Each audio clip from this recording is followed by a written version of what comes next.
Subaru is one of those brands where they don't like making drastic changes to their vehicles. Sure, we have seen some updates throughout the generations, but for the most part, people who buy an Outback, a Forester, a Crosstrek pretty much know exactly what they're getting from one model year to the next. Well, for the first time, at least in my lifetime, Subaru has made a massive change to one of their best sellers, and that is the 2026 Subaru Outback. Look at this new design for the front fascia. This is just the beginning. This is a small glimpse of what we are going to be experiencing for the interior. Well, in today's video, we're going to check out what this new generation has to offer us. We're going to check out the exterior, check out the interior, take it out for a quick test drive, and see why. If you're looking at buying a Subaru right now, you want the ground clearance, you want that capability, you also want a crossover with some updated technology, because let's remember, last generation wasn't so great. Then maybe taking a look at the all-new 2026 Subaru Outback might be a great decision. Now, before we get in this video, I want to give a huge shout out and thank you to Ira Subaru here in Danvers, Massachusetts, for letting them come down here to check out the Subaru Outback. Their link will be in the description below, so you can check out their extensive Subaru inventory. So as always, let's begin with that pricing. For the 2026 Subaru Outback we have today, this is the Limited XT, coming in at just under $45,000. At $45 grand, you do have some options here because the Outback Wilderness is the exact same price. So you can get the off-road tuned suspension, the higher ground clearance, and cooler aesthetics, or you can go with a model that looks a bit more lower profile like we have here today. Much like we saw with last generation, the Limited XT is not going to be your top trim. That'll be the Touring XT, which unfortunately this year comes in at a very hefty $48,000, but that's before taxes and fees. After taxes and fees, you're spending over $50,000. That is amazing here for this vehicle, because this was always a very affordable and attainable crossover, but on the higher end for 2026, I wouldn't say that. Now, with the Limited XT, I do think this is your best bet, though, when it comes to quality, value, and then, of course, the features that are going to be available inside this crossover. We'll talk about that in a minute. But the reason why we're all here is because of the exterior design. This new generation is kind of out there for Subaru, and they've taken more of a rugged aesthetic even for their regular models, and also probably more of a trendy look as well with some of their styling cues. So up front, you are going to receive LED daytime running lights and LED steering responsive headlights for better visibility at night or in adverse weather conditions. They are now in separate housings. We see a lot of this in the automotive industry. Also, we will have LED fog lights helping out with that visibility at night. Then as you make your way over to the center portion of the Outback, you're going to have this massive grille that is going to be plastic like we saw last year. There's going to be some gloss black trim outlining the top portion of the grille and making its way into the Subaru emblem. You're going to notice your front-facing camera there too. And then for the lower portion of the front bumper, more intakes to cool off that 2.4 or 2.5 liter four-cylinder engine. Now, as you make your way over to the side profile, here's the boxier design that the Outback is going to wear for this new model year. You see that on the hood, but then also the front fenders, and then you have the aggressive cladding here that I think is more pronounced for this generation than the outgoing model. They have retained little slots here, helping out with the aerodynamics. With the Limited XT, you are going to receive 19-inch gloss black alloy wheels. I have to say, this is a bit interesting for Subaru because they always go with more of a mainstream look. This gives you more of a sportier aesthetic, which I'm kind of digging on this model with our exterior paint color today. You also have gloss black side mirror caps with turn signal indicators to go along with blind spot detection for added safety. We also have the aggressive roof rails as well, so if you are going camping or skiing and snowboarding during the winter, you can do so. And then as you make your way around to the back, here we go with that station wagon-like appearance that we all know and love. The roofline is a bit higher this year, but aside from that, if you were to park a 2026 next to a 2025, there really isn't that much of a difference, although I do think that this C-pillar and rear window is much bigger than what we saw last year. Now, for the rear fascia itself, we finally have LED taillights, and this light bar runs the length of the rear fascia and makes its way into the emblem once again. I do like this design. I think this is actually one of the better aspects of this new Outback. Then, of course, and this is becoming way too common, we have the Outback badge being written out on the liftgate. For the lower portion of the rear bumper, here we have the Subaru badge being stamped into that bumper, which we have seen before. I think it's from the Crosstrek. I could be completely wrong on that. And then we also have the visible exhaust alex tucked beneath the bumper for that cleaner appearance. But I actually do like the rear fascia It's taken some time to grow on me, but I'm digging it. But let me know what you think with the 2026 Outback. Do you like it? Is this a bit too futuristic, a bit too out there for the brand? Let me know. Interestingly enough, though, what hasn't changed here for the 2026 model is the powertrains that are offered for this generation. Now, there is rumors that there might be a hybrid coming down the line, but we're probably a couple of years away from that. So with our model being the XT, we are going to receive a 2.4-liter turbocharged 4-cylinder engine, producing 260 horsepower and 277 pound-feet of torque. It is paired with a CVT. I do think this CVT is one of the smoother options out here in this class. So you're not going to notice that this is going to be droning or have that rubber band effect. Also, you can go with a 2.5-liter naturally aspirated 4-cylinder engine. These are the same engines you all know and love that you have experienced with the last generation. So we should have a pretty good vehicle here when it comes to the overall performance. Obviously, super symmetrical all-wheel drive does come standard. That will match the 8.7 inches of ground clearance for better year-end capability and versatility. But then getting into the fuel efficiency here with the turbo, you are going to receive right around 21 miles per gallon in the city and 29 miles per gallon on the highway, which falls right in line with a lot of crossovers that utilize a turbo 4. So it's still pretty economical here for this generation. Hopping inside the Subaru Outback Limited XT, you're going to receive power adjustable heated leather trim seats for both the driver and passenger, with the driver's side having 2-position memory for added convenience. These seats will set the tone for what this crossover is going to be offering you when you start delving into the technology, when you start touching the dashboard, the door panels, the center console, the physical buttons and dials.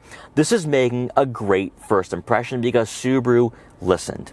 They listened to their customers, they listened to the feedback, and they listened to the critics. And by listening to all of this, they have made this crossover much better than last generation. With these seats, the support is there, it's comfortable, they're plush, and I can actually sit in here and relax. I can really just enjoy the fact that my back will not be bothering me on a longer drive. Now, as you take a look what's in front of you, you are going to have a heated steering wheel, which feels really nice in the hands, aggressive 10-2 and firm 9-3 grips. Also, we have paddle shifters as well to rotate the gears ourselves. So with this CVT, we can have some fun when we are on a winding back road. Now, you will have the full digital gauge cluster in front of you, which we kind of first saw with the Forester.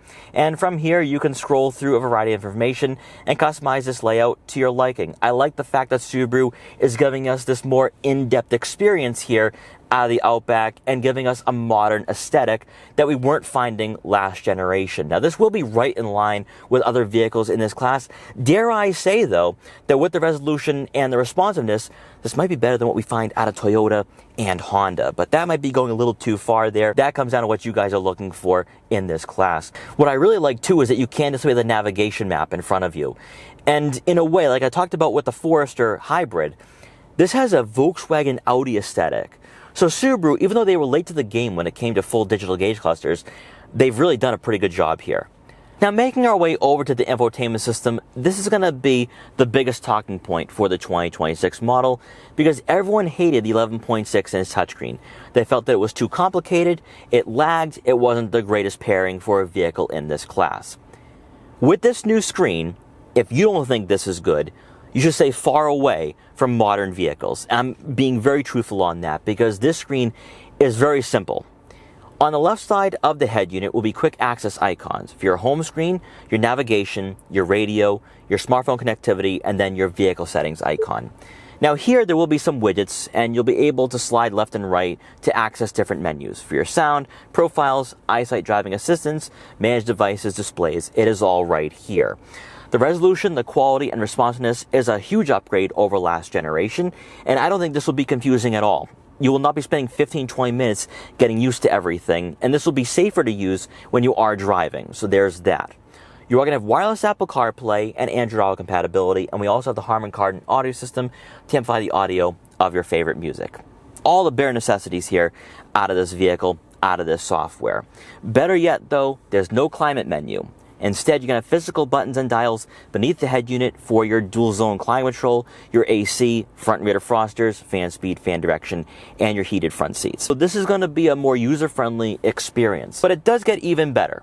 So you are going to receive a plethora of camera angles here. A top view, a rear backup camera with trajectory, also a 180-degree view as well, giving you better visibility, and there will be front-facing cameras for your tires. This is a huge, huge improvement from last generation. We're also going to have a front-facing camera with trajectory as well, so whether you're parking on city streets or in a tight garage, or maybe when you're on the trails, you'll have that visibility, you'll have the safety more importantly. Now continuing on, beneath the head unit, you will find your wireless phone charging pad here, and then for the center console itself, a new look, a new feel, a new fit and finish. So you're not going to have a lot of gloss black trim. It is here, but it's flanked by this nice, I'm not going to call it aluminum look, but it does have a nice clean look here, so it doesn't feel cheap or tacky. You're going to have buttons here for your auto start stop, your camera systems, your auto vehicle hold, traction control on and off, and then the electronic parking brake, obviously 2 cup holders and your traditional gear shifter. You're going to have a 12-volt outlet and a small cubby for some loose change. Then for the center storage compartment, still pretty deep here for the 2026 model. You can store a couple smartphones or other tech gadgets. Then to round out the front seating area, above will be a power moonroof, which brings in a lot of natural light to the interior. Then moving on to the second row, there are 3 things I noticed immediately here for the 2026 model. 1, the higher roofline. 2, the lower seating position here for the second row seats. And then 3, much more improved legroom. So for the 2026 model, you're looking at right around 39.5 inches of legroom, which really isn't that far off a Toyota RAV4, a Honda CR-V, and of course the Volkswagen Tiguan. In fact, you're going to have a lot of legroom here where you can just sit back, relax, and enjoy the driving experience. The leather upholstery is really nice as well, kind of matching the comfort that we have up front. And also one thing I noticed too is that the center hump isn't going to be as aggressive. So I do think you can try squeezing in a third person in the center. This is a huge improvement over last year. Also, shoulder room, pretty good as well. Transitioning to the amenities here for the Limited XT, you are going to receive 2 center-mounted air vents to go along with heated outboard seats, a USB-C and USB-A outlet, and then to round out the second row seating area, you do receive a center armrest with 2 cup holders. Returning to the rear fascia to take a look at the cargo area for the 2026 Subaru Outback, you are going to receive a power liftgate here with the Limited XT. And inside, behind the second row seats, you're looking at right on 34.5 cubic feet of room, a slight improvement over the outgoing generation. But we got to talk about this cargo cover here because it is quite intuitive. You tie it down with hooks, but then also on the outboard sides, there'll be magnets here to keep it in place. That's actually pretty cool. It's easily removable, so if you do have luggage or you have gear, maybe you're going skiing and snowboarding during the winter, you can store everything back here, put the cover back on or take it back off. It's so good. This is actually really intuitive.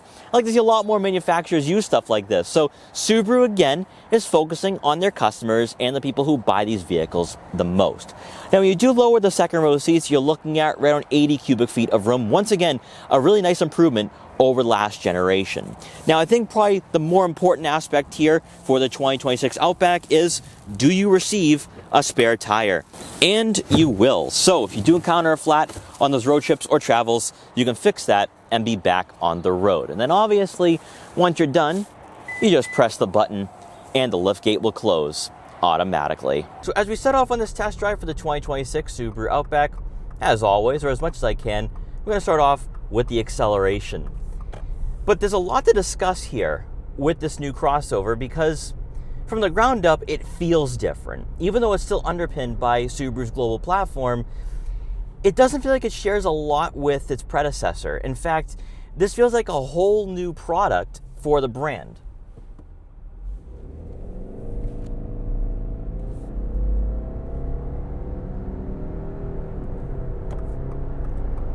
And this right here demonstrates why with Subaru and this CVT transmission, you don't even feel like you're driving a CVT. It feels like it's a traditional automatic. It's smooth. The power band is linear. In all honesty, though, this 2.4 liter turbo doesn't feel much different than last generation. But it's the smoothness I think a lot of you are going to like. Because if you're comparing this to other vehicles in this class that use CVTs, the rubber band effect and the droning is just going to get to you after a while.